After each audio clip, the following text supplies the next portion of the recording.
All right. So the next speaker is Daniella Meeker, who will talk about the infrastructure in analysis-ready data. So let me also explain, I forgot to say that in the introduction, that as of tomorrow, we will have 3 co-PIs, and I would like them to just stand up so you know who they are. So Daniella is one of them here, Michael Matheny, and Lisa Schilling. Yeah, so how we'll divide the work is very simple and fair. Any complaints you have, direct to them. Any praises you direct to me. And then we'll be working very hard towards getting this all together. So Daniella will talk about the infrastructure, and then we'll have a break, and then Michael will talk about the distributed analytics.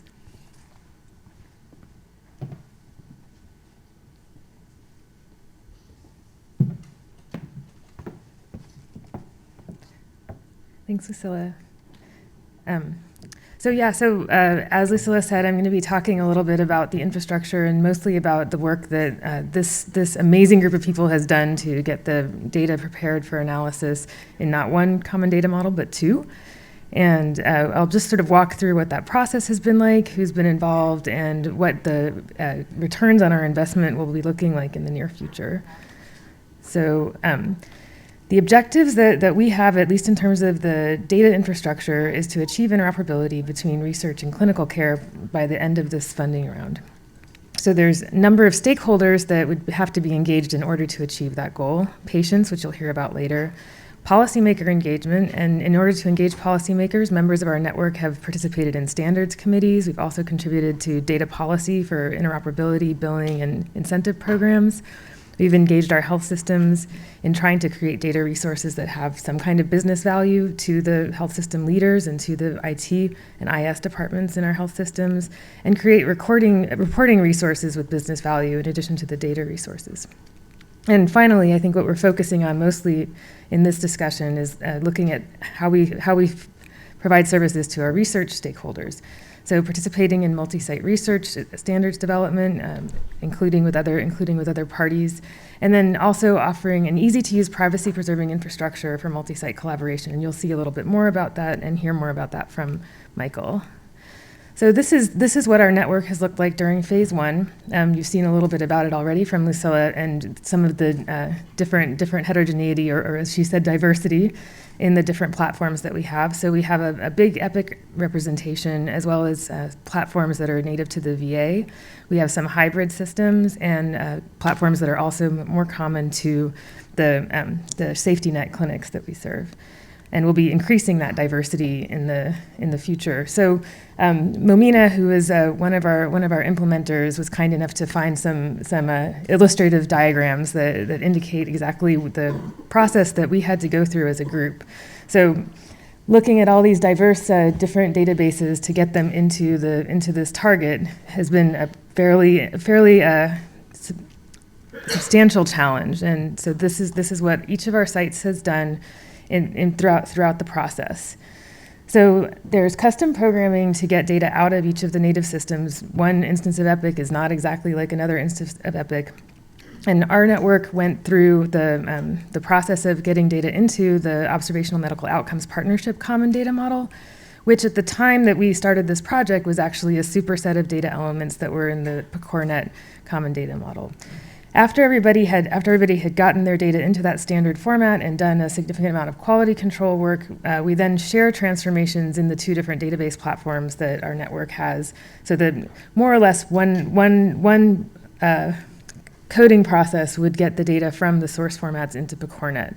And this slide sort of points out some of the issues that we expect to continue to experience in the future and how we're dealing with this. So in theory, we have these 2 very, very large sort of data element spaces in the clinical document architecture and the quality data model. And these are models that are coming from vendors, ONC and CMS, and they're not in broad use in the research community. The pink circles are representing data models that are more in use in more complete ways in the research community. And so the virtual data warehouse is the data model that was adopted by another large research network that's very similar to the PCORNet common data model, as well as the mini Sentinel data model. And then the first version of the PCORNet data model was largely captured within those two other models. And where we've come to have some challenges is in these tiny slivers of places where there's not overlap between these different models. And so this is where the pain and suffering, especially for certain people in this room, has arrived. And more recently, there's been some things that we've found interesting in our health leadership engagement that OMOP actually supports health economic domains around costs and procedures that are not represented in some of these other common data models. And the SoCal Health Leadership symposium that happened last week that Kathy Kim led really surfaced how interested the health system leaders are in using these data for understanding value-based care and the efficiency in care. So that was a fairly interesting process to go through, and from the standpoint of somebody that's interested in the data aspect of what our networks can support. So in addition to the PCORNet community, which has been talked about, there's also a number of other users of the common data models that we have, and the total community that has harmonized their data to this model, so not centralized their data but harmonized it, is over 460 million patients. There's dozens of international implementers and collaborators that allow us to share code and also our experience and lessons learned. In general, this group has tended to adhere to meaningful use standards, which makes it a little bit easier for EHR data. There's built-in ontology and mapping tools between the different standards, and there's also another asset, which is visualization and quality tools. And I think you're going to hear a little bit more about those tools in later talks, but I wanted to try to demo some of them right now so people could see what their return on their investment is. And I have a question: if I click on a link, will it actually bring up a URL? We don't know. Okay. Oh, good. Okay. So, but now I have to navigate from over here. So this is a sample data set from the Odyssey network, and these are the visualization tools that are available to us. And I can't see at all what I'm doing here, so hopefully I'm going to pick up something that's interesting. So these kinds of interactive tools for data profiling allow us to visualize the data that we've finally gotten into our standard data models. You can see this tree map has different kinds of conditions that are represented in the data set with the prevalence, the number of people, and the number of records per person. So, and if you click on one of these items, you can see how things are distributed over different age deciles and the prevalence over the different time periods, and also some profiling on the gender information here. So these are tools that are fairly useful for trying to understand and get a better picture about what the data actually looks like when we're investigating these different sort of elements of our data models. And I'm having a hard time seeing, so I'm scared I'm gonna pick on something that isn't there. Okay, so these are some of the alternative views of the data if we want to look at some of the drugs.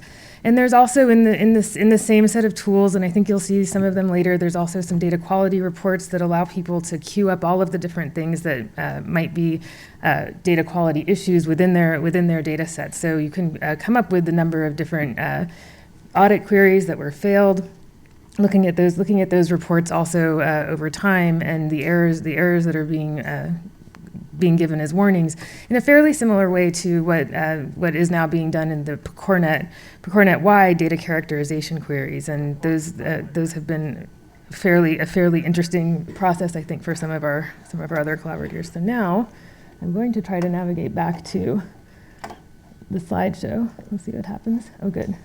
Okay. So this profiling tool is one of the ones that we can now use that we've gone through the hard work of harmonizing our data. And I really wanted to credit the people that actually did the work on this. I had nothing to do with the heavy lifting at all, and I'm so grateful because this is the first time I've ever completed a project that was actually ahead of schedule while doing this work, and that's saying a lot. So I've listed most of the people here that have been participating. I did want to point out a few people that have done a ton of heavy lifting on their own, and in terms of getting the data into place. So I mentioned Mumina and Jesse from the VA. Rhiannon is not only a great project manager, but also has done a ton of work in just the forensics around Clarity. Ray Pablo led the UCI implementation. Fern has been working on this forever and really done a huge amount of work at the VA. And Don Torek is one of the contractors that worked with us to coordinate across the different sites and capture the variations, especially in the different EPIC instances. Rob has been just an incredible person to volunteer and step up to lead this pSCANNER data characterization queries and generally subject himself to torture for the purposes of this work. And then Tara has been doing a ton of project management. So all these people, I asked them to sort of come forward and tell me things that would be good to share with you guys about what we might do in the future, especially with our new collaborators coming forward. So in the supporting roles, the people that were working as subject matter experts, they were indicating that it was about 2 hours per week of work, which is not trivial, but they were doing things like helping us identify where the labs were, who the subject matter experts besides themselves were at the sites, doing some of the mapping and offering some of their technical support to the implementation team. And so I picked 2 quotes from the people that had been implementing this around how much work they had spent getting from their raw source data into the common formats. And these quotes are coming from people that have already done this at least twice through other projects, mainly CTSA-driven projects. But it's over 100 hours, including over a month during the initial implementation. This was for both the technology and the mapping of the source data into the common models. And then if I won't identify the people that said this, but spending at least 160 hours on ETL for the different models is just a huge time commitment, and we're really grateful as a network. So, and these are some lessons that I think we'll be able to carry forward as well. So what made people, or what they said made them effective at getting things done ahead of time was to collaborate efficiently with the subject matter experts within their group and the contractors that were coordinating a lot of this, and be willing to put extra time in to accomplish the required tasks. So generally, the people that are doing this are probably the busiest people that we know. And I asked what the secret was, how they got it done, and there really isn't any secret. It's just the hard work. And finally, I thought this was interesting, and I don't want to end on a negative note, but I sort of see it as an opportunity going forward in how we onboard new collaborators, is that the initial definition of the project was confusing, and it seemed a little bit to lack direction. But as we picked up the pace, things started to fall into place, and the overall expectation of the project started making sense. And I think that this is sort of a lesson for us. We have new partners this round. We can more systematically onboard people and share with them what the real future directions are for this project. And I think, again, I just think it's been an amazing group of people to work with, and I feel very fortunate to have the opportunity to collaborate with all of you. That's it.